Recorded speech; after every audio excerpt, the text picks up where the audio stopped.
Let's see. So I start out here, and then you know, we'll just keep it going. Okay. Okay. All right.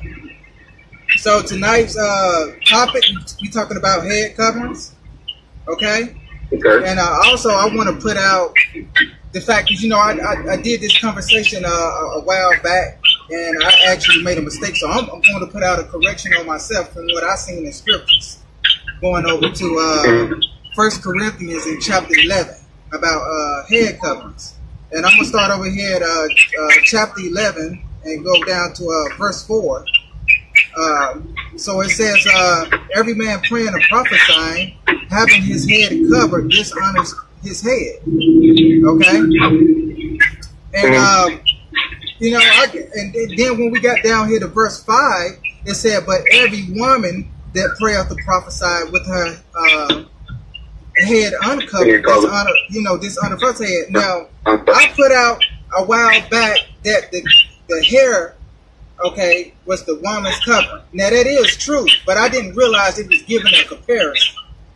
I didn't realize it at the time that it was given a comparison. I got you. I saw that video. I watched that today. Right. So when I was reading verse 5, what I figured out from the comparison, it was given a comparison from her head being shaven, because when a woman's head is shaved, okay, it's a shame to her. So that was the comparison, to saying that if she goes in front of the Most High, you know, then also her head, you know what I'm saying, needs to, you know, to be covered up. Y'all following me here? Okay. Yeah. And let's see, going over here to let's see, let's jump down here to verse 6. It says, for if the woman be not covered, let her also be shown. But if it be a shame for a woman to be shown or shaven, let her be covered. Again, you know, it's giving a comparison. I just, you know, I'm just going to put out, you know, the correction on myself that, you know, if a woman is praying or prophesying, okay, actually, according to the scriptures, your head is supposed to be covered.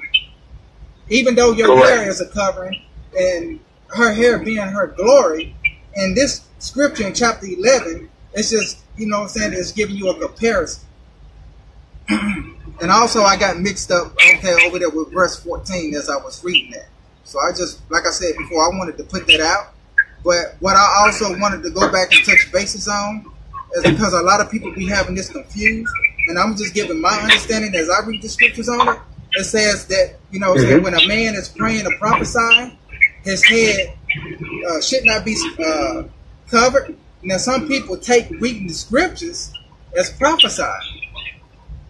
You know what I'm saying? Now, with me, if you ask me, I'm telling you that the scriptures is just a prophetic word that was already prophesied by prophets. Okay? And I will tell anybody quick, you know, that I'm not a prophet. You know, I'm reading a prophetic word, but I'm not praying or prophesying. So if I'm just reading scriptures and you see that I got my head covered, you know, you should not have a problem with it. Okay? And if anybody want to know, and just going back over here, you can go back. It tells you over in Numbers 12 and 6, okay, that to be a prophet, he'll come to you in a dream and let you know that you are a prophet. Okay? Correct. Yeah. So I think a lot of people, you know, get that mixed up. And again, going back to the woman, you know, it's vice versa. For her head, you know what I'm saying, to be up praying or prophesying. Or no, for her head to be covered. You know, it's the same thing. So, you know, if she's reading scriptures, you know, and she got, you know, her head covered, you know, it's the same thing. It shouldn't be a problem with that. Because, again, if she's not a prophet, then she's not doing anything wrong. Okay? Now, I didn't really have too much more to say on that. I just, like I said before, I wanted to put out the correction, you know, on myself, because I did put that teaching out. And, you know what I'm saying, being a teacher, you know what I'm saying, weighing in on this subject, I just wanted to put that correction out on myself and let everybody know I was wrong about that issue, and for you all to, you know, be corrected on it also. Okay?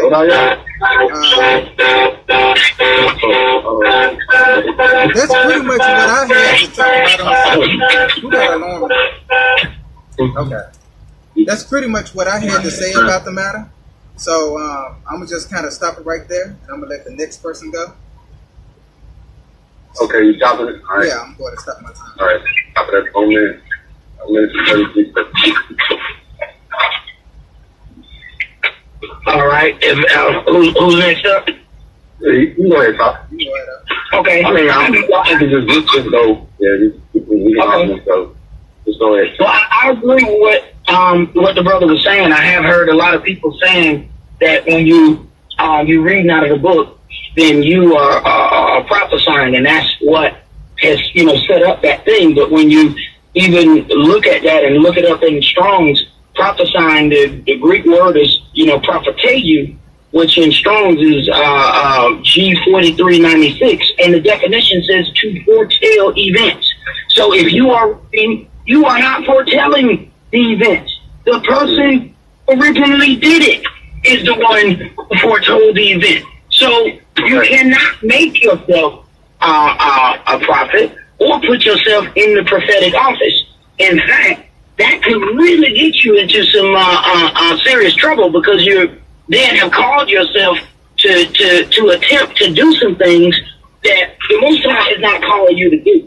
So that whole understanding of prophecy being you reading the scripture is a very erroneous thing. But I think the key part of what we need to deal with in 1 Corinthians 11 is dealing with the difference between a man and a priest. What it says is every man praying or prophesying having his head covered dishonors his head. What Israel have to understand is that Israel was created to be a kingdom of priests. You're not men. So you are a kingdom. You are set apart. You are a holy, according to even what's written in 1 Peter. 1 Peter chapter 2 and 5 says, you also as lively stones are built up a spiritual house and holy priesthood to offer up spiritual sacrifices acceptable to Elohim. So the sacrifices have not been done away with. The sacrifices have changed in nature from natural sacrifices to spiritual sacrifices. And who can offer up those sacrifices? The children of Israel.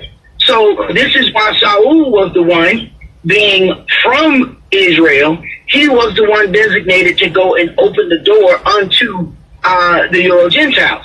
Now, one of the other key parts in 1 Corinthians 11 that we don't deal with is, if you don't go in Romans around chapter 2 and start reading, I think it's around Romans 2 and maybe start at verse 7, it starts telling you that the Gentiles are saved, through faith. They are not given the law. But then it says that the children of Israel are instructed out of the law. That's two totally different paths to salvation. And when you don't differentiate between the two, when you start reading the things, 1 Corinthians, first of all, Corinth is in Greece. So this was written to Grecians. Now, there were our people mixed in, but do understand who it's written to. So the Gentiles don't have to do everything that we have to do, nor do they have all the authority that the children of Israel have. So you have to consider that whenever you're reading, who is talking and who are they talking to. And case in point, when you go into Peter, Peter was what? He was the apostle of the children of Israel. He was not the apostle to the Jew, to the Euro Gentiles. So that's why Peter and Saul end up having a little schism, because when the Jews came around, then Peter and Yaakov would withdraw themselves and wouldn't deal with the Gentiles. But as long as other Jews wasn't around, they would deal with the Gentiles. Well, that caused Saul a problem with his job, because he was the apostle to the Gentiles. So he can't allow the people that he was sent to get, mistreated in any old kind of way and not say anything about it. But understanding the split or that fork in the road, you understand that there's a different there's different things. It's like the Euro Gentiles don't have to get circumcision, and it's quite ironic that they go and get circumcision, and it says he who is circumcised is the debtor to do the whole law. They weren't given the law, but then go and get circumcision, not understanding what the circumcision is. So with Israel being a kingdom of priests and a holy priesthood, when you go into what's written concerning the priests were to always have their head covered. If you read in Exodus chapter 28 and verse 40, it says, "And for Aaron's sons you shall make coats, and you shall make for them girdles and bonnets." Bonnets go on the head. "And shall you make for them for glory and for beauty." And verse 41, "And you shall put them upon Aaron your brother and his sons with him, and shall anoint them and consecrate them and sanctify them, that they may minister unto me in the priest office." So before they can minister unto him in the priest office, they need to have certain clothing, which includes the head covering. It has to be done a certain way. Now, if you go to Exodus chapter 39, it says, "And they made coats of fine linen of woven work for Aaron and for his sons," and verse 28, "and a mitre of fine linen, and goodly bonnets of fine linen, and linen breeches of fine twine linen." So you find that the underpriests had bonnets. This was for Aaron and his sons, but the high priest had a bonnet and a mitre. So the high priest had two head coverings. So the mitre would basically be like the turban. So a priest is not supposed to be without a head covering. Then when you get into the New Testament, because it was Israel that opened the door unto the Gentiles. Understand, without Saul going to open up the door to the Gentiles, he was the one who taught them. He is the one who authorized their gatherings. He's the one that authorized them being able to teach. He was their priest. He's the one that authorizes them. So Israel in general, we are the ones that had to open up the door to the Euro Gentiles. So any of the things that you read from Corinthians to Ephesians, all of these things are written directly to those people. Well, those people, you won't find anything in the priesthood in those writings. Why? Because he's talking to Gentiles. They won't be priests. They can't be priests. They can teach their own people, but they can't be priests of Yahweh in that manner. They have to be under a Israelite. So when you get down into 1 Peter, you get into Hebrews, all of a sudden you start seeing this one word, priesthood, keeps popping up. So why does priesthood keep popping up? Because then they're dealing with the children of Israel. So when you're dealing with the children of Israel, you then have priesthood. And we can verify that because when we go back to read what it says about Yahshua, it says he was our high priest. So if Yahshua is the high priest, then the disciples were under priests. And so are we. So we have to deal in the priesthood. So, and I've also heard the thing, and coincidentally, I did a video on this called the head prophesying with your head covered, and because that was the issue that kept coming up, and people kept believing that somehow whenever you read you were prophesying. So I had to go in the book and put that, and obviously or coincidentally after that, of course, I haven't gotten any more of those statements, because I think they were spamming my page with every teaching. No matter what I taught, I would get spammed with your head covered. So I put the video together and put it out, and all those messages disappeared after I put that together. But that was their answer for it. So when you get down to in dealing with the priesthood being changed, not done away with. I keep hearing that the priesthood was done away with. No, that's not what Hebrew and I think it's 7 when it says Hebrews 7 and verse 12. It says, "For the priesthood being changed, there is made of necessity a change also of the law." There's a big difference from being changed and being done away with. It was changed to allow allow other tribes to enter into the priesthood other than Levi. That was the change. He didn't throw the priesthood in the trash can. He had to change the priesthood so that Yahshua could be a priest coming out of the tribe of Yehudah. That then, and it made sense when you think about it, because he was actually joining the priesthood and the kingship. Because remember, he's the God King High Priest, King and Priest. So that's what that did by allowing the priest to then come out of the tribe of Yehudah. He came out of the tribe of the king. So Yahweh was making a point there. And most of the time people miss the point because they, think that the priesthood was done away with. No, he was combining the priesthood and the kingship, making him a king and a priest. So that was what, that part was about.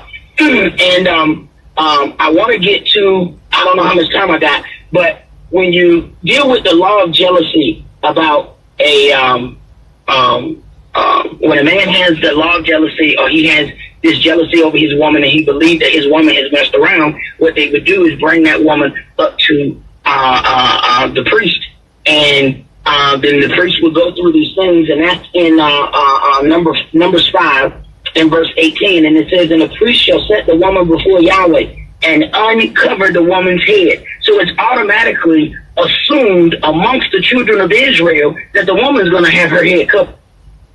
So before the priest could uncover her head and put the offering of memorial in her hand, which is the jealousy offering, and then he's going to wave his hand with the bitter water that causes the curse, before he can do that, he has to uncover this woman's head. So it's automatically assumed that a woman of Israel is going to have her hair covered, her head covered. But because we have, we got these other people who have stolen our culture and they're trying to teach it back to us, they've been teaching that you can have your head covered with hair. So you got sisters walking around with a wig on, talking about their hair is covered because they got other hair. And it is all a part of the checking of our culture that has us doing these things. And even go into Revelation, and it says that Yahweh has made us kings and priests unto Elohim. So when you understand that the children of Israel were set to be a kingdom of priests, then a kingdom of priests walk around with that glory, and for beauty, they're going to have their head covered. Right. And even when you read in the future kingdom in Ezekiel 44, you still find those head coverings back on those priests in the future kingdom. The prince is there. We're talking about a righteous kingdom, and the head covering is there as well. Right. So that's pretty much the gist of what I had. I think the brother had a really good start because he really was going into some of the same things that I was going into with the people talking about the whole thing of prophesying. I think that's where the biggest fork in the road is. If with people believing that reading is prophesying, then it throws off the whole thing. And then the other part, not understanding that Corinthians is Corinth, Corinth is Greece. And there's one more twisted teaching that because we lived amongst the Gentiles, we became Gentiles. I have never heard something so twisted before in my life, that we turned into another people. But this is also what backs up a lot of these other strange beliefs, that somehow we became another people. And just because we lived amongst people, we live amongst people right now in the daughter of Babylon. And believe you me, I don't care what you think. You ain't never going to be them, and they going to let you know. LeBron James make more money than everybody on this line put together, and they still spray paint a nigga on his house. So no matter how much money we get, no matter what we get, we ain't never going to become somebody else. They going to let us know after 400 years, we still the descendants of ex-slaves here. And if we ain't, outgrew that, I don't know how people think that we moved somewhere and we became another people. We became Gentiles just because we lived amongst Gentiles. We still live amongst them now, and we still ain't turned into Gentiles. Yeah. But that's all I had, man. Okay, so let the next guy go. Okay. let me ask a question on both of you. Okay. So where do you see the situation on a woman having a head covered? Is it permitted, or is it just I heard one sister say it was just to be modest? No, well, I'm gonna say that it's saying he's telling them to how they head cover, because the woman, the man is in the glory of the Most High, and the woman is in the glory of the man. You see what I'm saying? It says over here, when you go to over here in 1 Corinthians chapter 11, where is it at? Verse 13, it says, "Judging yourselves, is it comely that a woman pray unto God uncovered?" So he's saying he's saying in the eyesight of the Most High, they need to have their head, covered. Because it's going to be a shame. Is that in or out of the church? Out of amongst the people. You understand what I'm saying? Oh, you saying walking like just out walking amongst people? No, I wouldn't say that. Everything else the way you're breaking up, bro. I'm sorry. Out amongst the people? No, I think people just do that because they want to do it, trying to look more holier than thou. You see what I'm saying? They just add extra to it. But right here in the scriptures, he just said simply, you know what I'm saying? If the woman, where's it at? 1 Corinthians chapter 11, verse 5, but every woman that prayeth or prophesied with her head uncovered. Again, it's the same as the man, but it's vice versa. Praying or, prophesy, with her head uncovered. So that's the only time. There may be some other situations, but, it's given the time when to do it. So you're saying all in all that a woman does not have it, so she don't have to have her head. No, she don't have to walk unless around with her hair. Unless she's praying or prophesying. Right. I don't know if Peace, you want to add anything to that? That's just because I knew you was asking both of us the question after that. Okay, yeah, I didn't know who the question was for. Yeah, I believe the opposite. When you deal with, first of all, like I said, with that Corinthians, that is also given to the people of Greece, Corinth. See, they need instruction at this point to be able to. They're new into this culture. See, you don't have to tell Israel the things that they've been walking in for generations. This is something that was newly understood to them. So the people of Corinth need their need explanation on what it is that they're supposed to do. Now, when you deal with what it says about the woman's head, it says that her hair was her husband's glory. So if that's her husband's glory, why is everybody seeing it? See, if it's special to her husband, there's certain parts of your wife or whoever it is, anybody's wife, that should be special to you. Everybody ain't supposed to see that. Right. See, if that's her husband's glory, and if they got some takers, understand what'll happen whenever whenever you're reading anything or looking at a movie and they're getting ready to get to the sex thing. Even the love song says what? Let your hair down. What's that thing? You see, like you getting ready to expose yourself.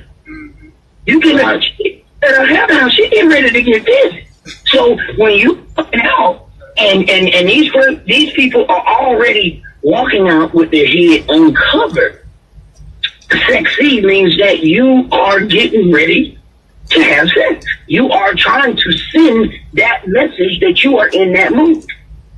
So when you talk about this is her husband's glory, that's not it's something that's not supposed to be seen. That's why when you go into the book where it says the husband had jealousy, you have to listen to the poetry part of what I read earlier about the law of jealousy. The law of jealousy of the husband was that he believed that his woman had been sleeping with somebody, right? So what the priest asked him to do? Uncover the woman's head.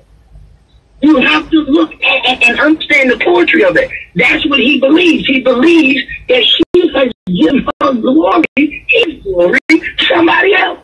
Now she's got to go before the priest and uncover her head. So now the priest got to see her glory while he performs this law of jealousy of the man among this woman. So it's a lot of things going on in there. And if you consider what was going on in the garden, once they sinned, they had no more covering. Then they knew they were naked. So when you talk about this covering starts from the beginning. This whole part of being covered, they covered with fig leaves, and the Most High Yahweh said that covering was not sufficient. So he had to make another covering for them, because not understanding the law yet, they were naked and unashamed, and he knew they were naked. But it was like children in innocency.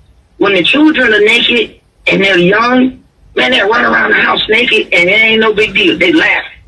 But let one of those people then grow up and they realize they're naked, they automatically get ashamed once they realize that they're naked. So what's the difference? Knowledge. Once knowledge enters in and you know that you are naked, then the whole things end up changing there. So you have to consider, though, what's written in 1 Corinthians. It says that a woman, if she is praying or prophesying, she must not do it with her head uncovered. So this is one of the things. So when we pray, all the males remove their head coverings to pray. Then they put theirs back on when that's done, just so we're not in error. But when you get down to, the high priest, which I won't consider myself, even though I'm the priest of the congregation, the high priest, he don't remove his. Now that would be for Yahshua. Gotcha. So, Okay. all right. Is it So, okay, that was it. go ahead. Yahshua. No, Yeah, I know no. you said you said something. No, I wasn't about to say anything. I was about to say, is there anybody else that want to, weigh in on the topic or have any questions? Well, right. Now, so that's my understanding was also, as Doc was saying, you understand what I'm saying, with the head covering. I think, a lot of times when we look at a situation of how we are in this land, you know what I'm saying? And one thing that these people, which means, the people that we are being oppressed by, and the people we were taught by, they have taught us to have so much disdain for who we are. Even in our culture. If you wear a head cover, you're wrong. If you dress modest, you're wrong. If you're not looking like what they identify themselves as looking as the glory people, then you're wrong. You understand what I'm saying? If you're not looking like that, you're wrong. And I think that's where a lot of the pushback and a lot of the blowback comes from. Is this thing from these people have made us have a deep thing for our culture and for ourselves. And you notice that dealing with them, they teach not for you to cover your head. They teach that. So you should know, as being an Israelite, a Hebrew Israelite, we should know that that's a red flag. Because they're not going to teach you righteousness. They're not going to teach you something that's going to help you to obtain favor from the Most High. You understand what I'm saying?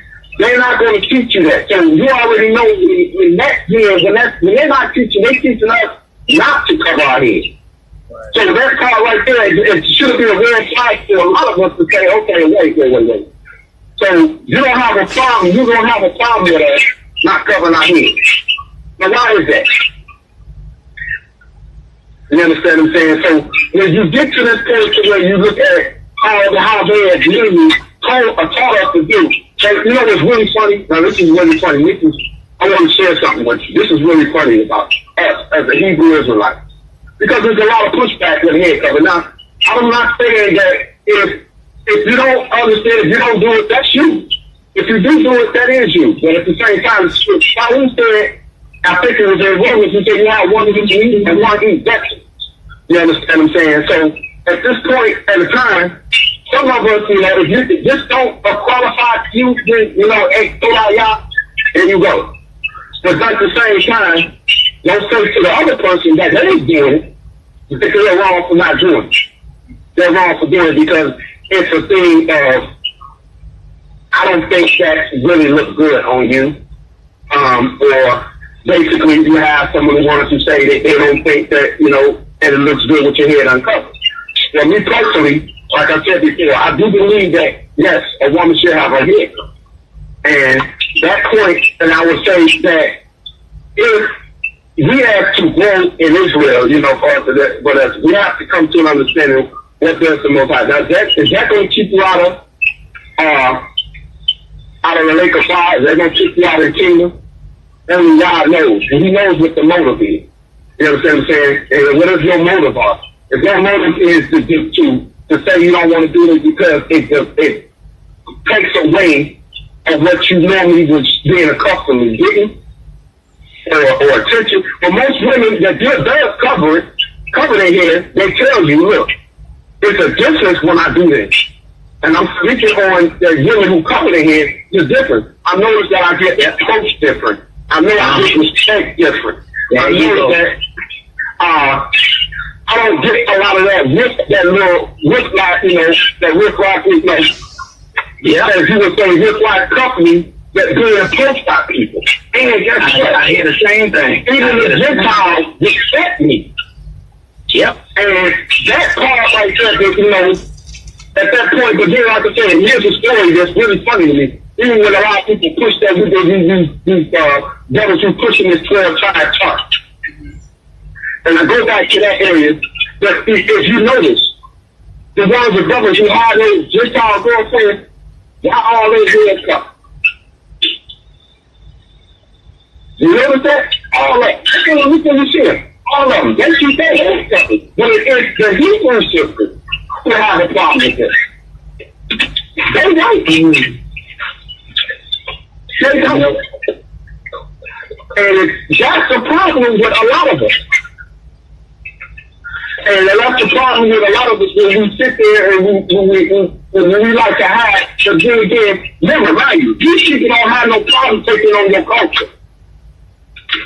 Right. If Hebrews have a problem taking on your culture and your way of life. And then when you look at the situation, who can you say that who has the essence of our culture, who has the mirror image of our culture just about? I'm going to ask that question to any ops on the line. I ask all that. What race of people you think has the closest mirror to our culture? Arabs. Who actually mirror us? Arabs. What's that? Arabs. Yep. And you look the way they dress. Mm-hmm. Look the way they dress. Now, when you look at Arab and you can't tell them, you see them. You look at the sisters and they look at, now, I'm going to follow all that spatial stuff and all that other stuff. Yes, that's the stuff they were teaching. But mind you, like you said, the Arab. Who was the Arab before that? You know, that was the descendant of Israel. So you understand what I'm saying? Mm-hmm. They knew this, so culture-wise, this was what's going on there. And when you read the scriptures about, I think it was in Genesis, it talks about, I think it was Rachel. Was it Rachel? I'm paraphrasing now. I'm trying to think time. I think it was Rachel when she met Isaac. You know what I'm saying? before she got to it, before she met up to it, she covered her. She said, right, she did what? She covered her head. She covered. Now, if this is not a custom, and this is not what we were supposed to do at that point, now mind you, this is just a custom. Now, I heard a sister say she would challenge any one of us, any brother, any brother, any pop, to show you where scripture is, to where the head covering is the law. And I heard a sister say that. Now, this was another sister. Now, mind you, she had her head covered. And all the videos, she have her head covered. But at the same time, she's teaching a whole different message. And I was like, okay, you know, it was disrespectful to me. You know what I'm saying? So the thing is, what I'm saying is, now, I'm not telling anyone, and I'm not debating on nothing here. I'm not debating on the area to where we get us Hebrews to back and forth with each other. Some believe, some don't. You understand what I'm saying? But I do believe that we always pray for each and one of us to come to the understanding. You understand what I'm saying? That is everything. That comes to the understanding. The understanding is not there for me, or the understanding is not there for you. But I pray that we will get there. You understand what I'm saying? And we will always, that's the way we were talking earlier. And look, we're not always going to agree on everything. And this is where us as Hebrew men and Hebrew people as we go forth in this walk to grow, you know, because this is that thing we say, we agree to disagree. You understand what I'm saying? But we would pat each other on the back and we keep moving. Ain't none of this falling out. Right. And I'm going to stress that constantly because we know that we trying to go up in this matter. You know how like we start talking earlier, we know how Judah gets. Yeah. You know Judah gets. Don't forget, Judah is, yes, we are. We still like we're rebellious. We can get very emotional. And like as I thought we was talking about when we were talking earlier, look, man, you know, Judah's biggest problem is as we say, the so-called black folks, man, we quit getting wrong, dealing with wrong. Yeah.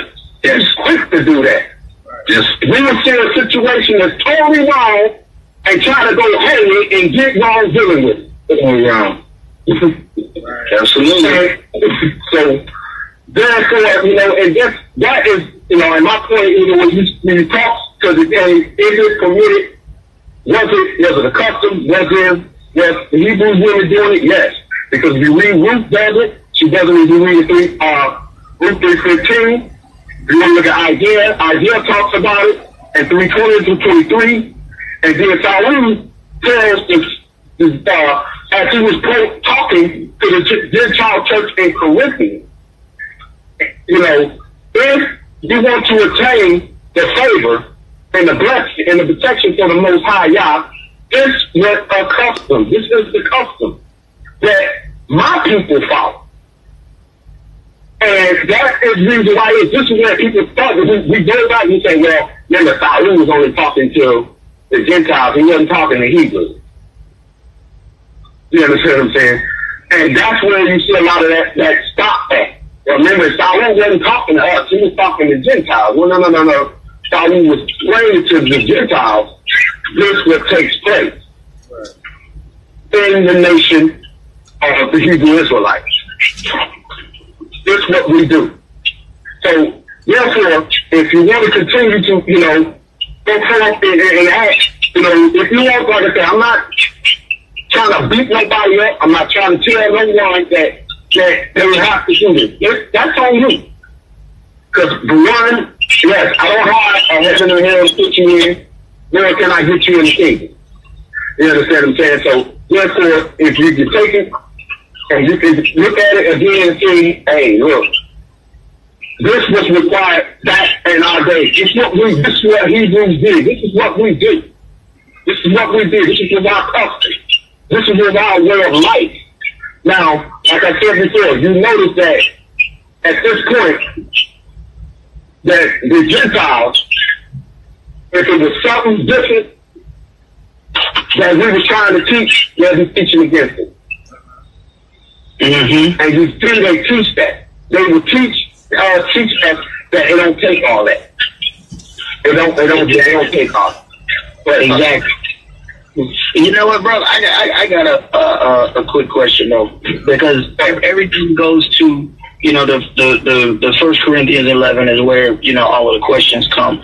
But when you go to verse 10, when it says, verse 9, neither was the man created for the woman, but the woman for the man. So it automatically lets you know who the head of the house is. But then in verse 10, it says, for this cause ought the woman to have power on her head because of the angels. Now, my question was always, if you can't see an angel, how you know if he there? So how you know when to cover your head? Because I have sisters tell me, you know, that they only need to, you know, cover their head, like in the sanctuary, or when they're, you know, doing those things because of the angels. But the scripture told us, be careful, because some of you have entertained angels unawares. If you can't see the angel, how you know when to cover your head? And it says you must have power on your head. Now, when we read the 7 churches, each one of those churches was led by an angel. And the angel don't just, remember, Moshe was then directed by the angel that led him out of Egypt. And Yahweh warned him. He said, I'm going to send an angel to lead you, but don't you provoke him, because he will not pardon your transgression. My name is in him. So they wasn't in congregation. They was leaving out of Egypt. But that angel was there. Right. And if a woman must have power on her head because of the angel, it was the angel that led them the whole time. That was 40 years. Wow. Yeah, they get a little heavy when you put it like that, don't it? Yeah, brought that out. Hey, Scott. Yeah. Hey, this Saul. What's going on, bro? What's up? When I first started this walk, man, I had some struggles, man. I just want to give a testimony to the people who speak on this head cover thing, because being a male, I had a problem with the whole beard thing. You know, because my beard wouldn't grow right. And, you know, I'm just going to lay it on the line and bust this thing wide open so we can just be real, and maybe somebody gets set free from it through the whole head coming as a whole. Me, my beard grows in like patches, so to speak. Like I have like, you know, some bald spots. So I kept cutting my hair during the early part of my walk. You know, I kept cutting my beard, like trying to, you know, keep it groomed looking, so to speak, you know, that way. You know how we groom our hair with clippers, so to speak. I mean, I'm just being honest. I ain't trying to, you know, cover up nothing. I'm just want to set somebody free, because I always go back to this: obedience is better than sacrifice. Better. So, you know, me and Ezekiel was talking, and he asked me, he said, Saul, I know you struggling with this beard thing, but another brother shared something with him and said, it just depends on what kind of Israelites you want to be. And that laid hold to me, because it was like, you're not supposed to be messing with your beard, and it's part of a covenant. And you can either be a bald-faced Israelite, or you could be an Israelite with your covering, which is your beard. You know, that's part of your covering, identification. You know, and it's not supposed to be touched at all. You know, you know, your corners and stuff like that ain't supposed to be touched. I get that. But for people that struggle with the whole head covering thing, or, you know, that's the question that I would say, like, for a wife to don't want to cover her head, that's like you somebody's wife, meaning you have a husband, and, you know, Yahshua is as the male's covering. And, you know, the spirit of Jezebel just spoken like under the table. You know, let's keep it real, black people. You know that people that get their hair done, they feel some type of way. They, you know, in the streets, we say they think they the ish because they got their little hair done. And they want to show their hair off, meaning they want to show their glory off. Right. Now, whether you got a husband or not, a brother gonna look at you and he gonna say, man, that sister look nice. But you take that same brother and see a sister that got her head covered, he not gonna say nothing to her. He gonna have a certain type of respect for her. So, you know, I'm just putting it out there because, you know, as an Israelite, you should want to identify yourself with the Most High and that you're respectable. And it's kind of hard to do something like that when nations can see that your head is uncovered. You know, we're not talking about that your hair done, because the Gentiles, if you look at their hairstyles, they hairstyles after Gentile women. To be honest about it. And it looks good when it's done. Don't get me wrong. I mean, from whatever, you know, worldly perspective, but this is our culture. And the funny thing is, we was able to adapt to somebody else's culture, but we'll struggle with our own culture. Israel. Right. Trying to get around something. Judah. You know what I'm saying? If it makes any sense, I just want to set people free from, you know, let's just learn our culture and understand what we walking in, this whole covering, you know, before we go and say, you know, should a woman cover her hair? At the end of the day, in her heart, she knows she should cover her head. Not saying what people should do, but it's like, what kind of Israelite do you want to be? You know what, brother? That makes perfect sense, because it's like this. Even when people have gotten accustomed to like wearing scantily clad clothes, right? And even a woman who's gotten accustomed to it. What happens when the one woman walk in who's covered? She automatically feels out of place. Now, she picked that outfit. She made the decision that she was going to wear next to nothing. And she's okay, long as everybody else wears next to nothing. But as soon as one sister show up completely covered, looking royal, she has a problem. Then she starts trying to pull the short dress down. It ain't going to go down no farther. It ain't but 2 inches. You can't keep pulling it. See? But why does that happen? See? That means they're okay. They need to get everybody to agree with how they're doing it. Right. And if they can get you to walk in it, then it's okay that they're doing it. But if you're going to walk covered and you're going to walk in holiness and righteousness, then you're going to set the bar and they're going to have to reach up to it. Oh, absolutely. But hey, but check this out though. It's $1 billion a year business for these women to walk with their heads uncovered and get their hair done. No, that is big business to disobey Yah. You understand what I'm saying? And the hair, the hair is to make it straight like Gentiles. Like that's our money. And exactly, the sisters are wearing their hair out, and it's our culture. They're wearing their hair. And let me tell you something. Perms are doing so much damage to a sister's skull that everything, your brain controls everything. And that stuff soaks in through your skin, goes into your brain, starts damaging your brain. That sisters will end up having a foot problem and never know that it's connected to how she's scalding her skull, her brain, with those chemicals that she's putting in her hair to straighten her hair. So what it's saying is, I don't believe Yahweh made me right. He should have made me with hair like white. He should have made me with hair like this. Right. That's what it's saying. Yahweh, he knows all things, but he made a mistake when it came to me. He should have made my hair, Virgin Remy. Right. See? Not knowing Virgin Remy, they sacrifice that hair to their God. They cut the hair of virgins. Right. Okay? Yeah. So now we walking around with other gods on our head, and that's supposed to be the best weave, by the way. The one that's offered up to the God. But we don't see that. These women, these Hebrew women, do not see this as idols. Well, I don't blame them for that part because they don't know it like that. They don't know, right?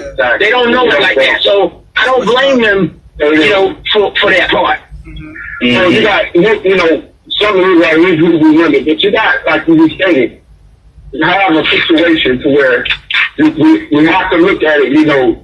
Some people coming into the knowledge, some people into the knowledge, some waking up to the knowledge, you know what I'm saying?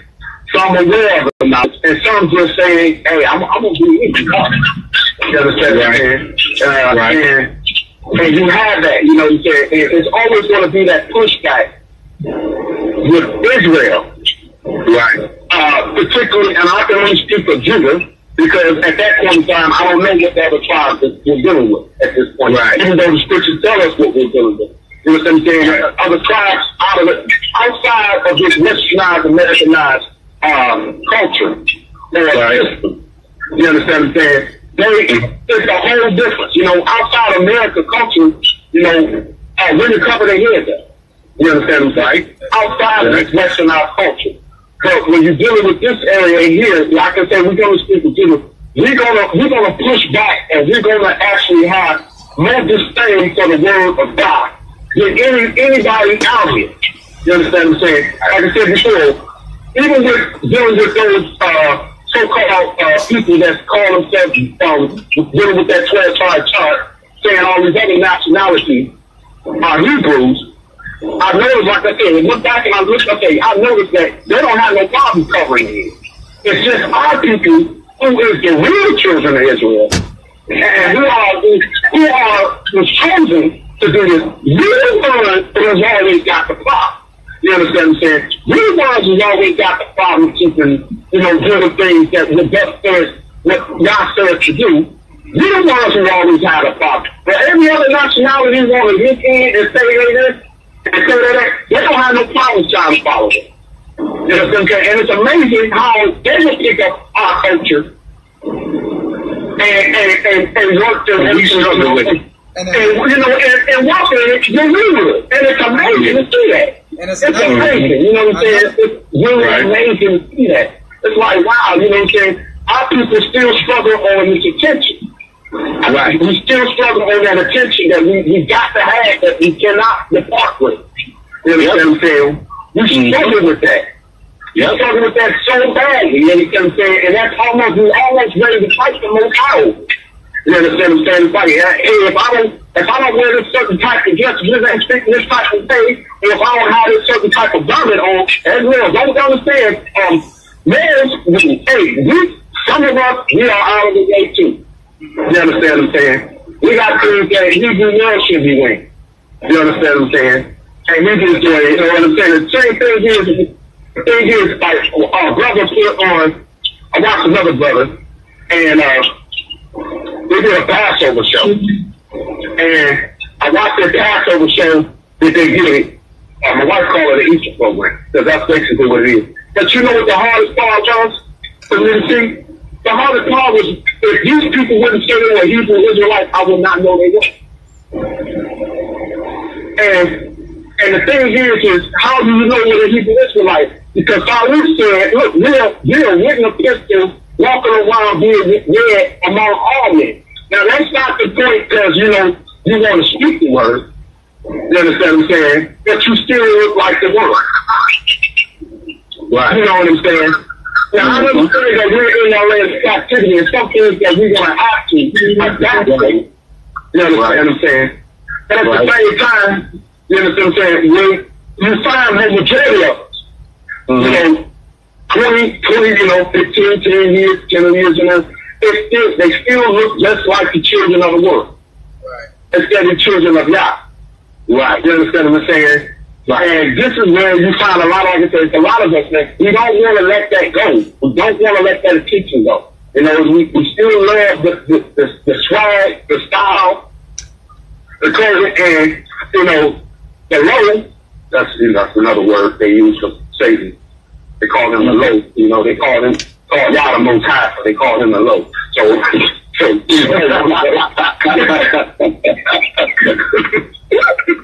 So, the Lord, yeah.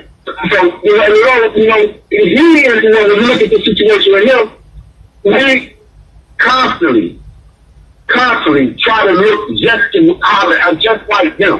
You understand what I'm saying? We constantly try to identify ourselves with them.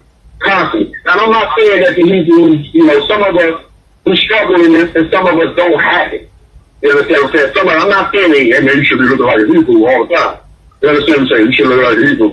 You should be doing this and this. And there's certain things that we can come out the closet and put on and make ourselves look presentable as people Israelites. Instead of looking like something that, the brother got shot down in the street. And then, you think it's the same thing. Like, oh man, that's he killed another brother. And no, man, he was keeping the laws and statutes. I'm like, man, I wouldn't move. Just like the one of the brothers who still standing out there on the floor. Right. You understand what I'm saying? And it's the same scenario with, when you look at some of the, some of the sisters out. And some of the coaches out there. When you look at that, you can't tell that you that. Instead of carrying it like, whoa, I didn't know you knew about it. Well, I'm up on it. Oh, okay. I wouldn't leave. How long you been in it? And I've been in this second place, like, wow, man, how does that to your mindset that you want to make changes? This is all about growth, too. So, it's all about growth also. If you want to make changes, we as Hebrew Israelites, we have to push forward and we got to change. But we other times it's dealing with something dealing with the Most High that is going to take away from our attention and where it's going to take us. It's going to subtract. And what we like getting, then it's going to be a problem. You understand what I'm saying? It's going to be a problem. And it's the same thing that Saul was talking about with the beard and everything. Now, when you're telling Hebrew, hey, you don't want to go one, you don't want to go one. Yeah. You understand what I'm saying? I'm not going to beat you up about it. But that's you. You understand what I'm saying? That's you. If you want to look like some of the things, look like the next brother in the street, then that's how you want to look. That's how you want to look. But at the same time, I want to live my the rest of my life as truly trying to custom getting back to who we are and how we used to look and how we carried ourselves, really looking like this. Because I done did it for 30-something years, looking like them, and it got me nowhere. Right? Pulled over, ID check. You understand what I'm saying? That's what it got. And I'm telling you, I tell anyone out there, look, when you start dressing in your culture, even with Hebrew males, man, I'm telling you, I get white folks. And I'm not asking for the prove white folks, but it's a different spirit.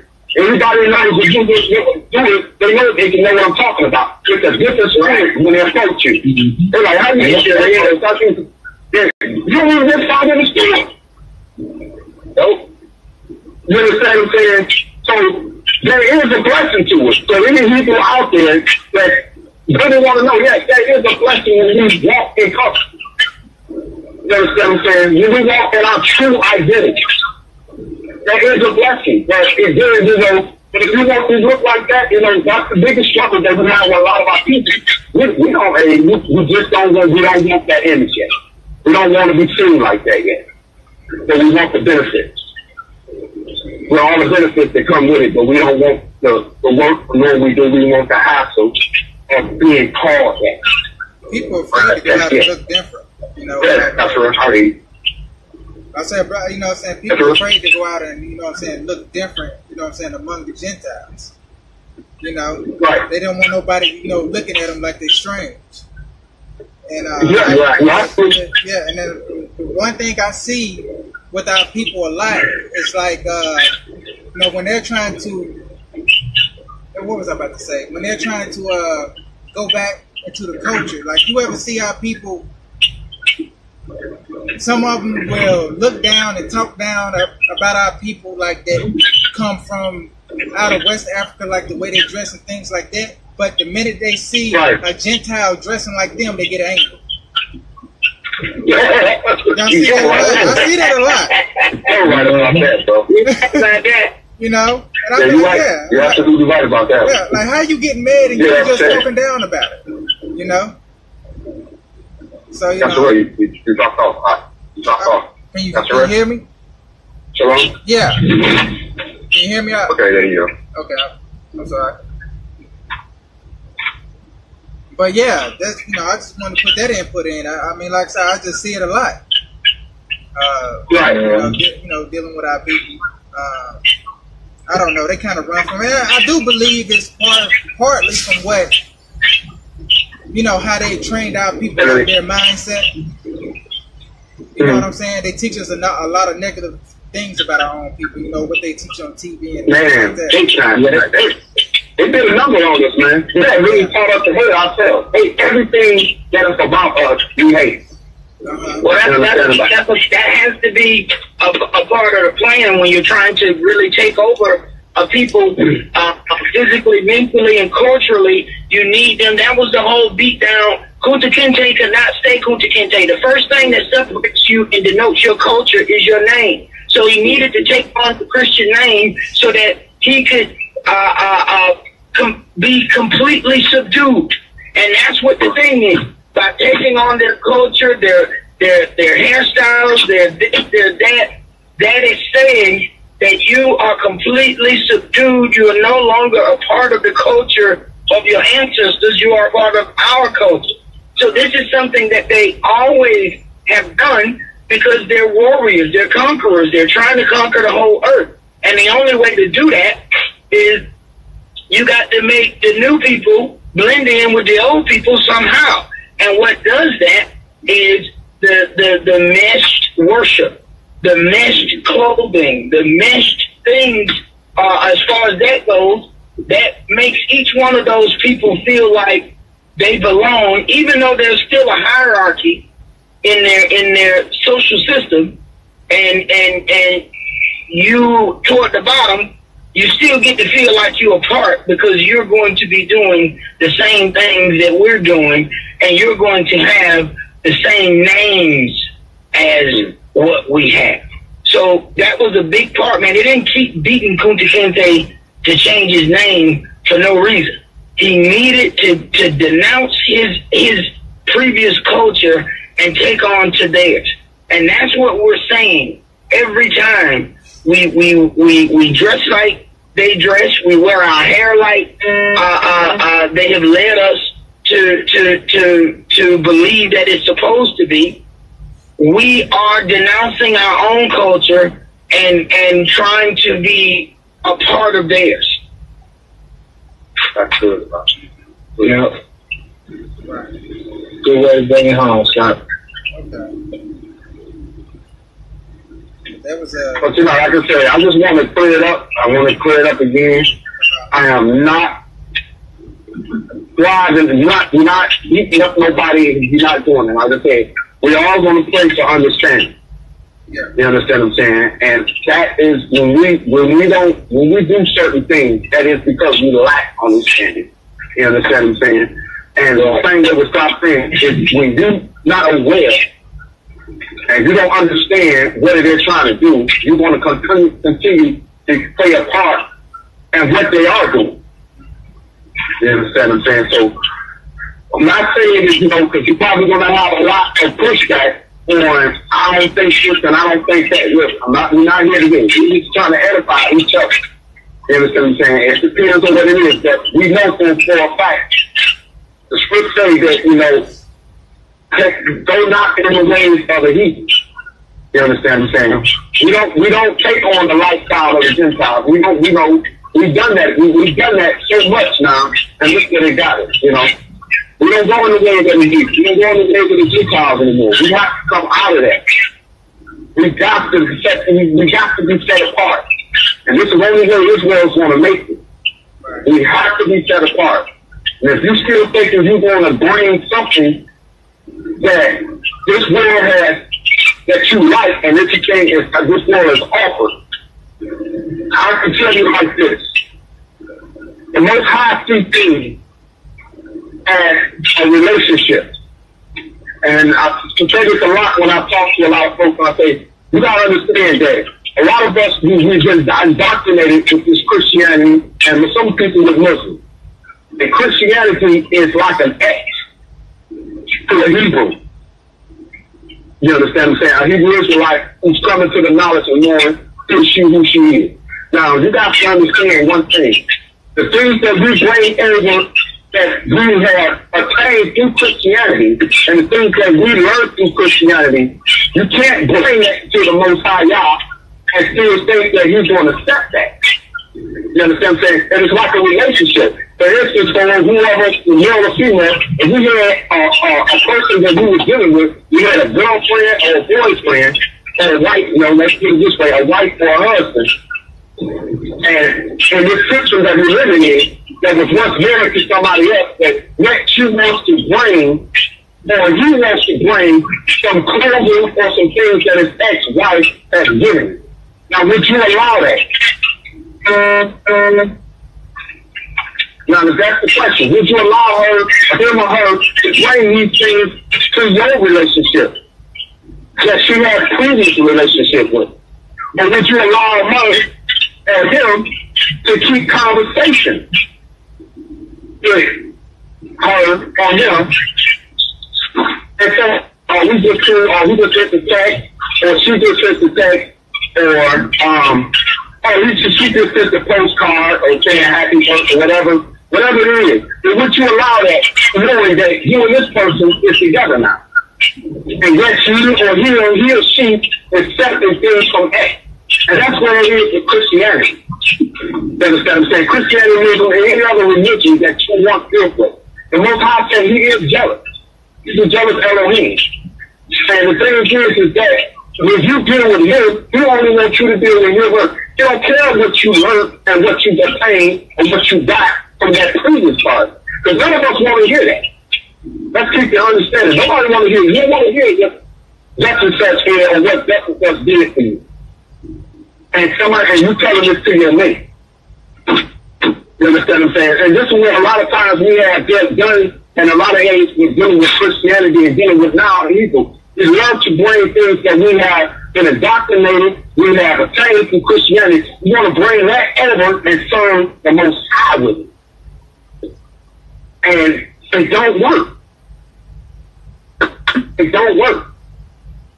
It can't work because Most High don't want nothing to do with Christianity. Look, that was another God that you were dealing with. Or another entity or demigod, whatever you want to call it. And that was something else you dealt with. You don't want to deal with it. I don't want to hear nothing about what you thought was good on this. And that's what it is that I believe what Yeshua was telling Nicodemus was you have to be born again. Which means you have to unlearn what you learned. And you have to renew yourself into this knowledge and understanding that when you deal with Yah, you get He has a new form. You don't know nothing. You don't deal with this. Everything in your past, everything that you have dealt with Christianity, Muslims, and whatever religion you is, all that should be gone. That should not be brought up and spoke upon when you're dealing with me. And that's the same scenario when you deal with the Most High, and when we deal with Him as very people, Israel. This is where a lot of times when we have took it on, we have taken this custom. We have took it on the custom, and we brought it on. We brought it, and we want to serve the Most High with it. And this is why we struggle with it. A lot of times because this is what we've been used to doing, what we like doing, and this is why we can't turn it loose. Because we still have ties with it. Alright. Yeah, what you doing with wrong? Right. Good point out. So we're gonna go ahead and wrap this up. Is there any last things anybody want to say? Well, I just want to say thanks for sharing. What you say, Art? So I just want to, thanks for letting me share, Oh, okay. Most definitely. Wish we can get more eyes on the line and, talk. Right. So, I ain't got to talk all the time. Because, I can, I'm one of them arts, man, I can be long-winded, man. I ain't going to lie to you. I come out with Christianity, bro. We have a lot of long-winded, bro. I just want you to sleep. A lot of us that couldn't make it in. I will put you to sleep, too. I just thank y'all out for being with me there. You know, it's like that. I feel how y'all can hear. So how y'all do it. You know, I'll tell you what I know. I come out of that. So, I will put you to sleep. Yeah, I will. You have to tell me to crash. Not landing the plane, just crash. It's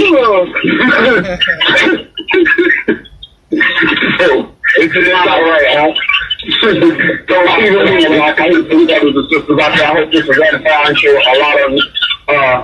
We're not here to change. We're not here to beat nobody over the head about what they're doing. All we just trying to do is bring edification to the body and give you what the Most High has shared with us. Now, like I said, we don't debate. We can agree to disagree. But at the same time, let's all keep learning. As Christophe was saying earlier last week, we don't stop growing.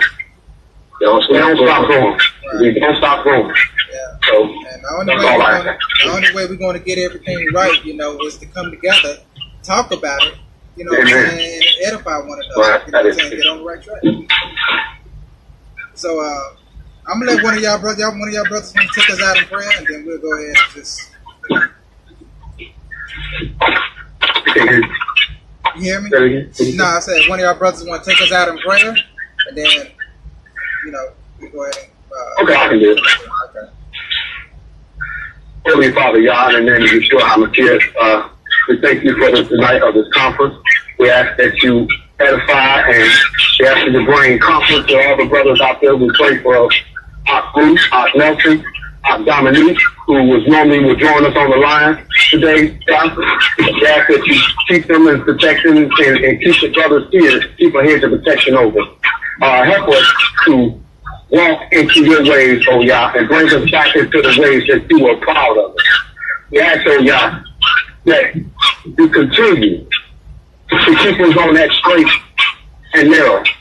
We ask, oh Yah, that you continue to bless our family. We ask you to bless Sop. We ask you to bless our brother Yisrael as he travels on the road, and keep that head of protection, Saul. And I ask, oh Yah, that you keep the head of protection around me. We ask that you ask for the option of co-teams who listen. We ask that you bring education and understanding to everything that was mentioned today. And if anything that was said wrong, Yah, we ask that you correct that and allow us to correct it also.